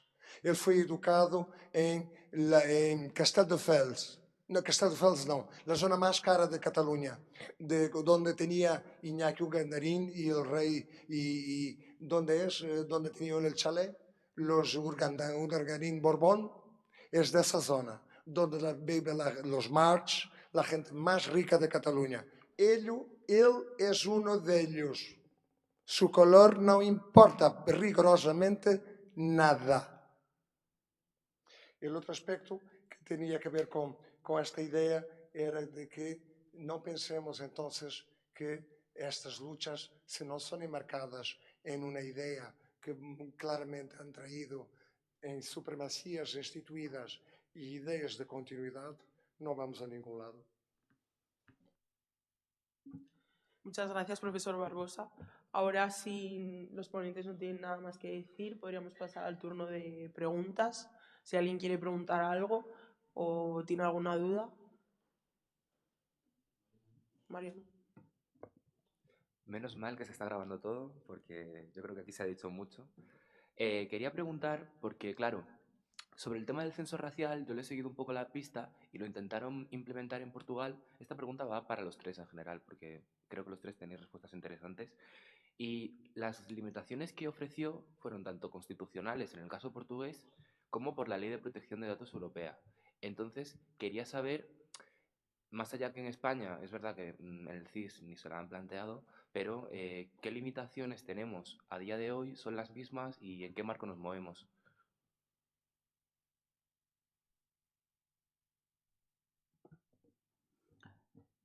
A ver, sobre la importancia de la recogida de datos por origen étnico-racial, yo voy a ilustrarlo con un ejemplo. A nivel nacional, aquí en España tenemos varios estudios sobre el porcentaje o el número de personas afrodescendientes en España, ¿no? Y también pasa a nivel europeo. No sabemos exactamente cuántas personas afrodescendientes, y cuando hablo de afrodescendiente es según la definición del diseño, ¿no? Personas africanas en la diáspora o personas que descienden de personas africanas en la diáspora o personas que descienden de personas que fueron esclavizadas o colonizadas, ¿vale? Como la definición amplia. Entonces, y es por eso que yo, de hecho, entiendo los argumentos de Fernando y desde el punto de vista sociológico, ¿no? Lo que pasa que a nivel práctico, yo sí que a lo largo del tiempo, cuando he querido saber cuántas personas afros hay en Europa o en España, cuando me he ido a los informes y a los datos estadísticos para tener esta información, el hecho de que no haya una recogida por origen étnico-racial y que sea solo por nacionalidad, hace que las personas que somos afrodescendientes pero que somos españolas no contemos en esta recogida de datos. Es decir, si en un informe, creo que había un informe del 2018 que decía bueno, que había 800.000 personas afrodescendientes en España, pero si la pregunta son en base a si eres senegalés, gambiano, nigeriano, congoleño, guineo-ecuatoriano, pero no si eres étnicamente, racialmente afrodescendiente, significa que todas las personas que tenemos nacionalidad española y que somos afros y no contamos en estas encuestas, en estos datos. Entonces, Para mí, es más, la problemática es más a nivel práctico. Es decir, sí entiendo el debate de que hay un tema de protección de datos, sí entiendo también que igual que en Estados Unidos o en el Reino Unido sí que se hace esa recogida, también hay posturas que dicen, no, pero ¿por qué se tiene que hacer esta recogida a nivel eticorracial? Porque perpetúa el hecho de que se haga una diferenciación a nivel de fenotipo, ¿vale? Sí, fair enough. Pero a nivel práctico, si tú recoges datos solo por nacionalidad, las personas afros que tienen nacionalidad europea pues no constarán en, digamos, en el número global de personas afrodescendientes en Europa o en España, ¿no? Eso es mi postura. Yo creo que se debería recoger estos datos, ¿vale? Entiendo las otras implicaciones legales y éticas que plantea, pero para mí esta recogida de datos no es para solo hacer un informe bonito, sino plantearse cómo o sea, tener una mayor perspectiva de la globalidad de nuestra presencia para organizar y decir cómo vamos a desmantelar ese sistema de opresión. No solo es por tener datos, sino para saber, no es lo mismo que digamos que somos 300.000 y que seamos 2 millones. Y que además compartamos esta información y sepamos que somos 2 millones de personas afrodescendientes y que sepamos que da igual la nacionalidad que tengamos, todos somos afrodescendientes. A nivel también político, a nivel de organización comunitaria, hace la diferencia también. Entonces, cuando he visto estos datos, he dicho, vale, pues entonces yo, por ejemplo, en estos datos no estoy, porque yo tengo pasaporte español, con lo cual es un poco lo que te puedo... No sé si te he contestado la pregunta, pero para mí es una cuestión práctica. Sí. Yo, dentro de lo que tú hablabas, yo tenía como una primera intervención / pregunta, y cómo manejarlo dentro del concepto de afrodescendiente. O sea, en vez de jugar dentro del paradigma racial, porque eso genera, incluso cuando vas leyendo, genera pues ese conflicto, porque no es únicamente un conflicto de un lado, es primero, queremos salir de ese paradigma racial porque justamente la constante reafirmación nuestra es la reafirmación de la blanquitud también y por lo tanto de ese sistema de relación. Pero también luego existe la otra parte de decir, pero es que históricamente también la no reafirmación de nuestra negritud ha pasado por la invisibilización de nuestras personas y de nuestra historia. Por lo tanto, es algo bastante complejo. ¿Y qué papel jugaría ahí el introducir el concepto afrodescendiente como ese marcador identificativo? En vez del concepto racial étnico, el concepto afrodescendiente en tanto esa representación de esa sociedad, ¿no? Porque encima dentro del informe se maneja bastante el concepto afrodescendiente, por lo tanto, creo que ahí podría haber, seguramente de forma muy compleja, algún tipo de solución, ¿no? De alejarnos de ese marco racial sin invisibilizar nuestras figuras. Y luego, el entender que la burocracia también es, es un sistema y es un marco muy importante de la opresión racial. O sea, tener en cuenta, por ejemplo, que para tú, y eso se aleja un poquito de la pregunta, pero es algo que cuando has preguntado también quería darlo a esto. Tener en cuenta, por ejemplo, que si tú no eres... Las estudiantes no comunitarias tienen que pagar 8.000 o 9.000 o 10.000 euros para su titulación. Y eso es una forma de violencia muy clara. Pero no nada más esa forma de violencia. O sea, y eso lo reflexionaba cuando hablaba de esa sobrecualificación, ¿no? Las personas que vienen, por ejemplo, del sur global pocas veces son capaces de ver reconocidos sus títulos. Por lo tanto, se los obliga, a volver a empezar el proceso desde cero, casi sin tener ningún recurso, es una forma de violencia clarísima, o dos, asumir esa realidad y trabajar en un espacio totalmente digno, pero que presentas una cualificación confirmada de que puedes trabajar en otro espacio y es el espacio muchas veces que te gustaría trabajar. Por eso muchas veces el concepto me parece que encaja muy bien el de libertad formal o derecho formal. El derecho en forma es magnífico y es lo que le pasa a las relaciones internacionales. El derecho en forma es una pasada, o sea, puede quedar muy chulo y todo lo que tú quieras, pero si no tenemos la capacidad de materializar ese derecho, se queda en papel. Y eso no únicamente pasa con el racismo. Y el ejemplo más claro, y es cuando yo verdaderamente lo entendí, es por ejemplo con la nueva ley de vivienda que tenemos. La nueva ley de vivienda dice unas cosas muy claras, pero Si luego el arrendatario se lo pasa por el forro porque puede decir y aplicarte la taxa que tú tienes que pagar, por otro lado, no te ha solucionado absolutamente nada. Pues eso pasa de forma muy repetitiva, como digo, con la titulación, porque no es casual, cuando a ti no se te acepta esa titulación, pero tú ya estás aquí, ya te obliga a trabajar en espacios donde sabes que la sociedad blanca en su mayoría no va a trabajar. Por lo tanto, siempre entendamos eso, esa parte burocrática tampoco es casual, es una de las formas de violencia que tiene el Estado y que tiene la nación de perpetuar contra esas personas que vienen del sur global.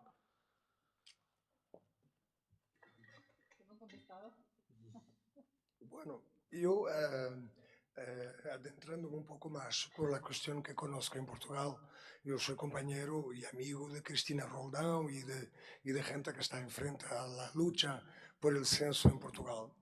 Una de las cosas que realmente se maneja como obstáculo para no ir más allá es la protección de datos. Pero es verdad que hay una cosa que queda en entredicho. Ustedes saben que en España la comunidad gitana, el pueblo gitano español, no tiene exactamente un censo, ¿no? Propiamente dicho, pero distintos estudios y otras formas de clasificar a la población española gitana fueron conseguidos para que de alguna manera las políticas públicas que fueron muy revolucionarias en este país, hay que estudiar lo que se ha hecho con el pueblo gitano español en la mejoría, si bien que está todavía muy lejos de alcanzar las cuotas, pero aún así en materia de protección de vivienda, de, digamos, de escolarización, se avanzó mucho. Pero resulta que nos encontramos en este momento en España también con resistencias que vienen de los propios oprimidos. Parece que hay dudas, son legítimas, no nos vamos a poner aquí a guerrear entre todos, que eso es lo que pretende el poder, de que la población gitana es la más reticente a que se implementen los estudios de datos estadísticos, justamente con el recuerdo, ustedes saben, de las noches de los códigos gitanos, digamos, del holocausto nazi, que también mató a miles de gitanos, cuidado, a miles de gitanos quemados también en Auschwitz, en Buchenwald, también fueron enviados. Entonces, en España el discurso parece que está viniendo de que nuestros hermanos, vamos a decir así, en la lucha, no quieren que esto simplemente con esos miedos atávicos y legítimos de que un censo, y cuidado, el censo no es una arma, no es una cuestión científica, el censo es estadístico, pues bien que tiene procedimientos estadísticos, es una clasificación política. Los censos sirven para eso. Y claramente esa clasificación política es lo que va a decir quién es quién dentro del aparato político que nos sirve después para organizar la sociedad. Por tanto, pero yo también estoy de acuerdo con Esther Mamadou y con Mamadou y Heró de que a veces es imposible y es muy complejo no tener esos datos para saber cómo, por ejemplo, hacer las mejorías que se hizo con nuestro pueblo hermano gitano en muchas cuestiones de políticas públicas. O sea que la cosa es mucho más compleja de lo que nos aparece y no es fácil. Significa que tendremos que hincar codos, darle mucho a pensar, cuidado con los distractores que no quieren que nos pensemos y, por tanto, estar aislados, aisladas o en grupo, trabajando y pensar.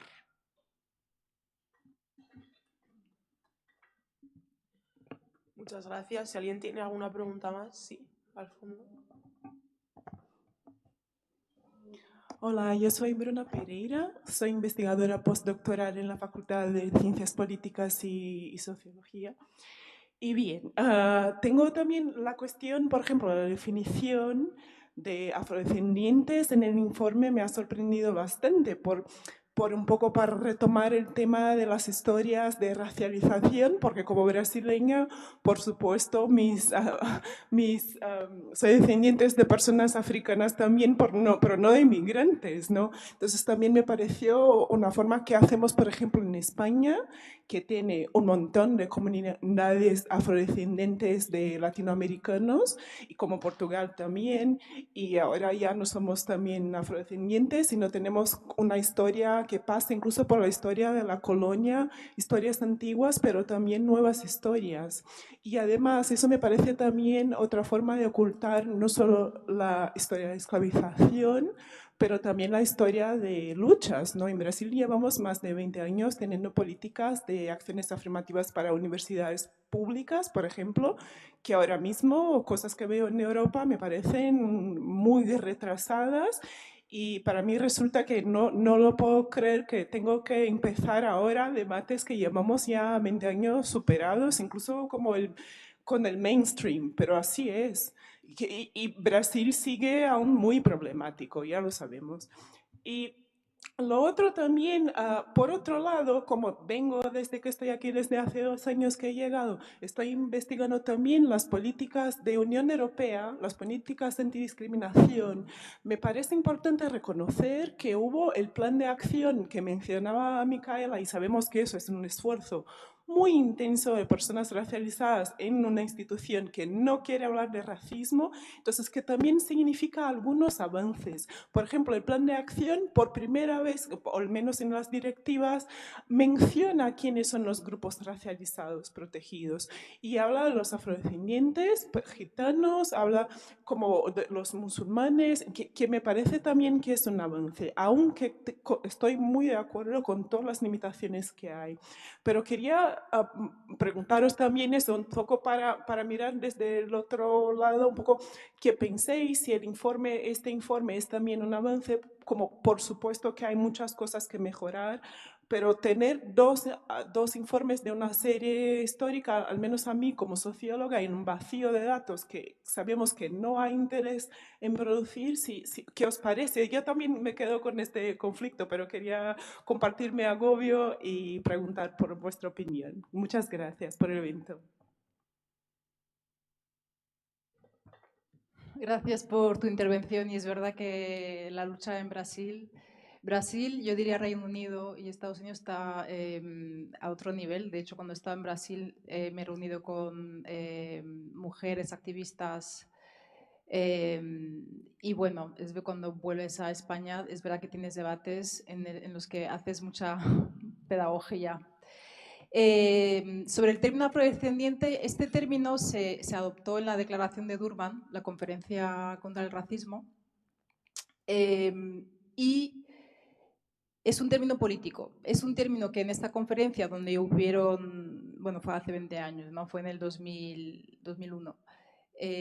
Hubieron varias discrepancias y hubo un cierto boicot de algunos países de las antiguas potencias coloniales, ¿no? Con acusaciones de que la conferencia era antisemitista, porque estaba cuestionando la ocupación de Palestina.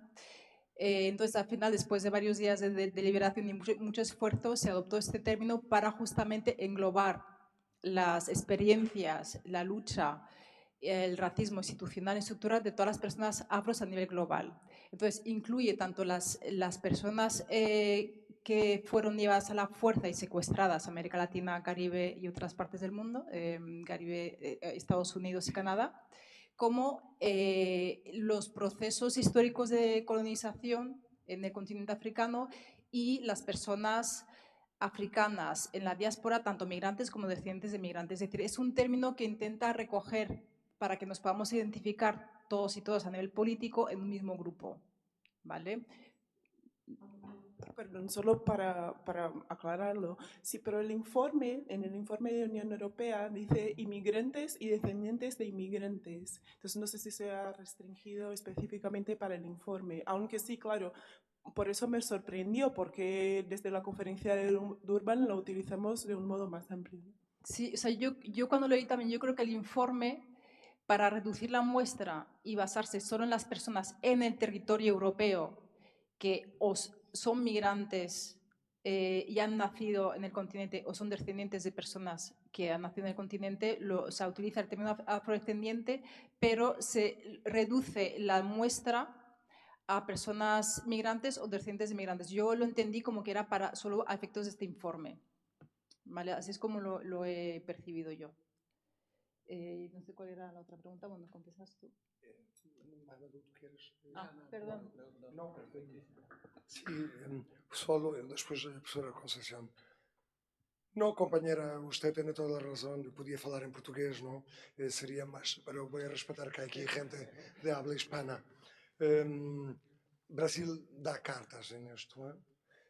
Os invito, si queréis hacer Erasmus, a coger vuestras becas y a cambiar el chip e iros a Brasil a percibir estos temas, porque vais a percibir que del sur vienen lecciones que ojalá las tuviesen eco en nuestras universidades. Llevan 20 años tratando de legislación que en Portugal se conoce más por nuestra relación histórico-colonial y que están muy, digamos, presentes. Pero es verdad que a mí me sorprendió también esta llamada de la atención que haces sobre esta idea de inmigrantes y desconectar, desvincular las historias coloniales, porque no se pueden comprender las migraciones sin las historias coloniales. Y ojo, algo más que es necesario también empezar a decir. Hay que también que capitalizar la letra con que se escribe blanco, como se escribe negro. Esta idea no es mía, es de la profesora Nell Irving Painter, de Princeton, que escribió La historia de la raza blanca. ¿Lo habéis leído? Es un libro que tenéis que leer inmediatamente. The History of White People. Portanto, es una historiadora estadounidense, Nell Irving Painter, de Princeton University. La profesora Nell Painting cuenta de que cómo se inventa el color blanco, dónde viene la historia de la raza blanca, que es un invento tan claro que empieza con Blumenbach, con Linneo y que se establece en el siglo XIX. También se inventa la categoría blanca. Y cuidado con pensar que la historia africana y negra solo está vinculada con el tráfico de esclavos. Hay todo un momento del Adriático y del mar Mediterráneo que la esclavitud es blanca. Los esclavos, ustedes ya saben de esto, es de primero de historia. Entonces, pero la profesora va más lejos para desentrañar dónde están también la historia de cómo se llegó a la categoría de blanco y de cómo después Europa se aparta de la idea de naciones para identificarse con whiteness, con blanquitud. Y por tanto, eso implica que también, una vez más, volvamos a nuestras mesas de trabajo y profundicemos en los temas porque no son tan sencillos como parecen. Sí. Bueno, yo quería compartir unas reflexiones humildemente, porque, bueno, en fin, lo que he estado pensando a lo largo de todas las intervenciones que habéis hecho, que me han movido muchísimo la reflexión. Una es la cuestión esta de los datos. Por un lado, resulta que los datos que hay son escasos, ¿no? Pero por otro, a lo mejor son inadecuados, demasiado detallados o inadecuados. Y yo creo que, por ejemplo, es inadecuado la escasez de datos objetivos que hay junto con la profusión de datos de cosas negativas sobre el racismo, de problemas de atribución de delitos a la población negra, por ejemplo. Cuando Fernando hablaba de Garriga, pues nosotros no sabíamos nada. O sea, sabemos digamos, para el conjunto de la población española, pues este señor es un negro que está en Vox y así se rentabiliza políticamente su presencia. Pero claro, lo importante no es eso. Eso es verdad, pero no es lo importante. Lo importante son otras cosas. Entonces, esa cuestión de qué datos son importantes, ¿por qué de pronto se obvia o se esconde que los títulos no se reconocen. Pues eso es un dato de violencia. ¿Cómo le llamamos a esa violencia? Yo, en toda la historia del movimiento feminista, yo lo que creo es que hemos ido buscando cada vez detalles más finos de nuestra discriminación. Desde violencia física, violencia psicológica, malos tratos continuados, violencia en la familia, violencia de género y ahora violencia económica, que se está estudiando mucho para legislar sobre violencia económica contra las mujeres, porque evidentemente eso es importante. Es una experiencia que ocurre en los contextos de desigualdad, por ejemplo, de hombre-mujer en un contexto de desigualdad, y que afecta muchísimo. Pues cuando alguien saca dinero de la cuenta y no tiene responsabilidad ninguna, qué sé yo.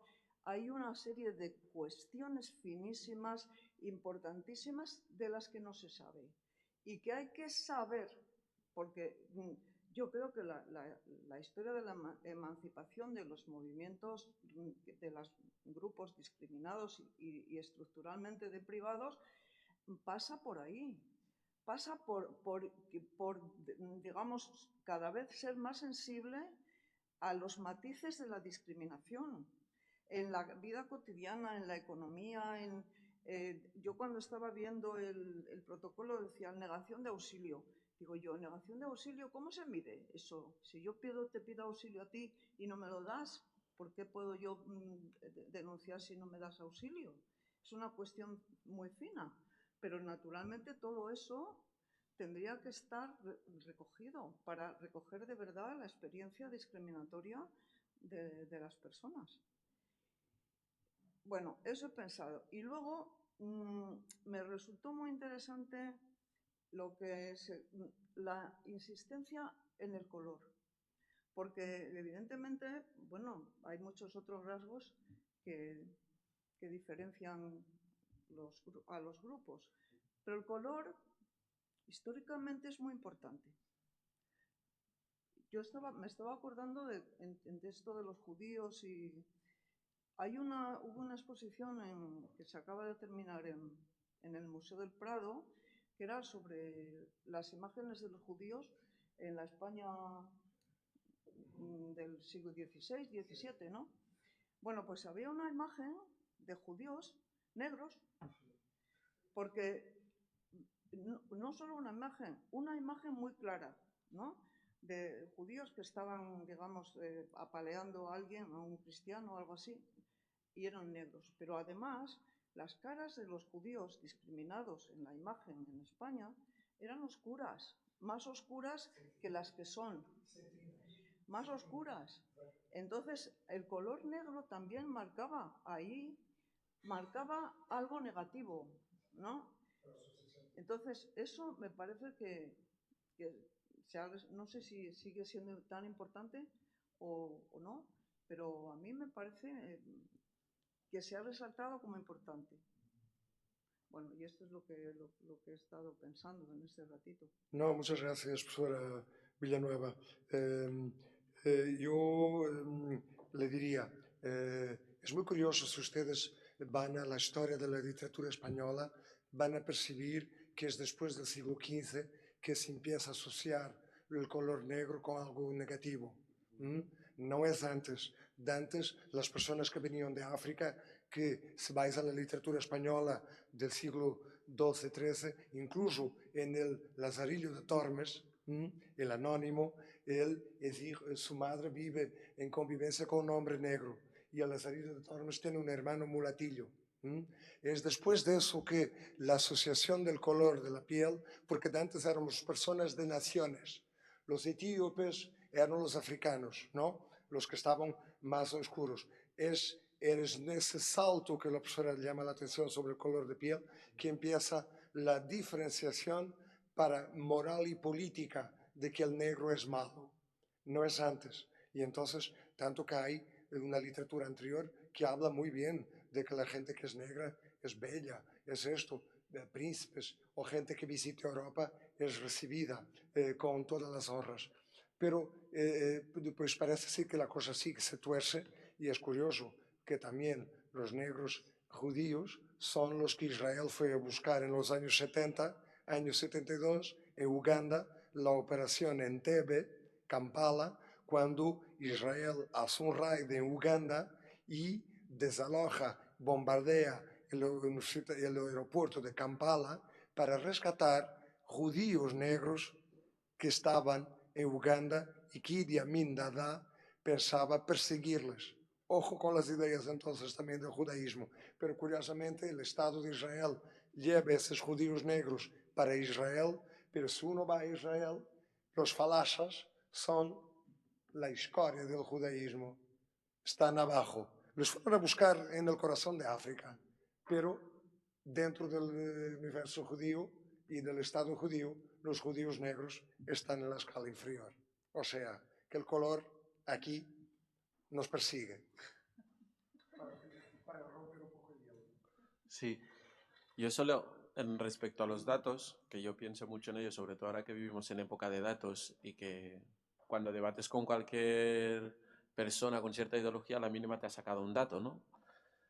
Creo que los datos son importantes cuando nos ayudan a explicar la realidad, pero que ni muchísimo menos son una totalidad de la realidad. Cuando a mí me dicen el 47% de estas personas, de este grupo realiza esto, a mí siempre me surge la pregunta de, vale, pero ¿qué hay detrás de ese 47%? O sea, y la estadística, que es la única asignatura que se me atraganta aquí en la carrera, a esa es la importancia que le doy, ¿no? El problema, por eso que parte es eso, es el pretender que a través de un dato estadístico se entiende toda la realidad, ¿no? Aquí vivimos con la ultraderecha que a través de los datos explica la delincuencia y el problema grande es que asocia una variable que es el que llaman ellos factor cultural, lo que ellos entienden como cultura, hablando de forma vaga y genérica, y lo asocian con una delincuencia, ¿no?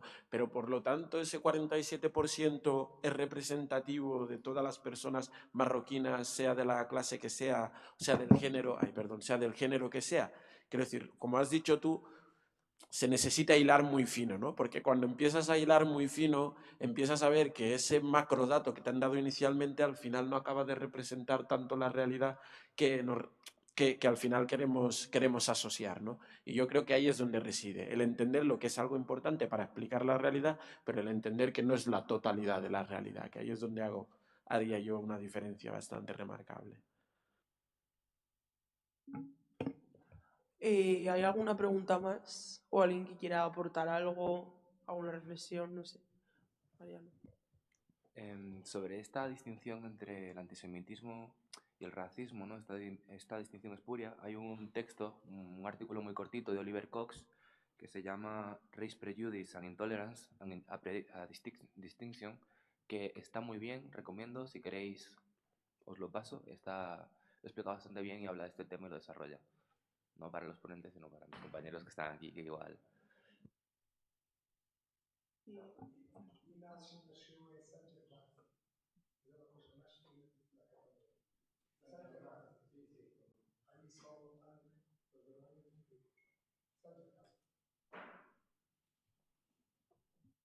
Sí, yo antes de irme y un poco recogiendo lo que ha dicho usted y lo que se ha hablado aquí sobre la construcción de la negritud, ¿no? Que cuando hay este cambio de paradigma en el que lo negro empieza a ser todo lo malo y se construye el negro de las plantaciones. Os quiero recomendar un autor que conocí, de hecho, el año pasado en Haití, que es Jean Casimir, que es el autor haitiano decolonial por excelencia. Ha escrito, creo que una veintena de libros, pero uno de sus primeros libros sobre la revolución haitiana, y si no sabéis de la revolución haitiana, os invito a que lo leáis porque fue, digamos, una revuelta de personas esclavizadas que se liberan y crean la primera república negra de la historia. Y de hecho, por eso Haití sigue viviendo estas violencias coloniales y este castigo hasta hoy en día. Y este movimiento se expande por el resto del Caribe y de América Latina. Y entonces ahí uno de los primeros libros de Jean Casimir que se llama Pas oublier, 1804, no te olvides de 1804, y explica hace la diferencia entre los bozales, ¿no? los que llegaron de África directamente y los que nacen en la isla fruto de violaciones, y cómo esta élite más clara de piel, mulata, se opone a la abolición de la esclavitud, porque esta élite hereda las plantaciones de sus padres blancos, entonces esta élite se hace rica y esta élite quiere mantener el sistema de esclavitud, ¿no? Entonces, ese es mi paréntesis. Pero lo importante de este libro es, al principio del libro, Jean Casim me explica la construcción del negro. Entonces, para esta construcción del negro y esta implantación del sistema capitalista, lo que hace el esclavizador es crear, digamos, una plantación, un sistema de producción en masa de 400, 500 personas trabajando, en las que se les prohíbe hablar entre ellas, compartir temas culturales, idiomas, y se deshumaniza a estas personas, y para justificar esta barbaridad, este maltrato, este genocidio, este asesinato, esta violencia constante, para justificar eso construye, en vez de el Igbo, el Bantú, el Peul, no sé, de las distintas etnias, construye el negro. Entonces, lo que hace es, digamos, armonizar al negro. El negro es una bestia que merece es homogénea, que merece que le peguen para aprender, porque, claro, las personas que trabajan en estas plantaciones tienen distintas capacidades y conocimientos. Entonces, lo que hace es eliminar la individualidad de cada uno, la sabiduría de cada uno, hace una especie de clase trabajadora que está casi al nivel de las bestias, ¿no? de la mula de las bestias, y entonces crea lo que llama el negro, y entonces de esa construcción del negro como concepto se llega al concepto político del negro. El negro es el negro, no es un individuo, no es una persona, es el negro. Entonces el negro se empieza a legislar, el código negro, se empieza a permitir, tanto por la Iglesia como por el Estado, que el negro puede ser esclavizado, que el negro puede ser transportado, que el negro puede ser comprado y vendido. Entonces, Jean Casimir, la construcción del negro en este libro que te dice, no te olvides 1804, cuando yo leí este libro, además lo conocí el verano pasado que fue a Haití, dije, ahora entiendo cómo se construye el negro y por qué el racismo construido es la base del sistema capitalista, porque las plantaciones son digamos, les usines, ¿cómo se dice? Las fábricas modernas, pues el antecedente de las fábricas eran las plantaciones, ¿no? Entonces, Pablier, 1804, es interesante y recoge esta idea de la negritud y del negro y cómo se construye. Jean Casimir, sí. Perfecto, muchas gracias. Ya tenemos que cortar porque nos hemos excedido un poco el tiempo, pero bueno. Personalmente, dar las gracias a los ponentes, a todos los asistentes, espero que lo hayáis disfrutado mucho y pues nada, seguiremos viéndonos en las demás jornadas afrocomplutense. Muchas gracias.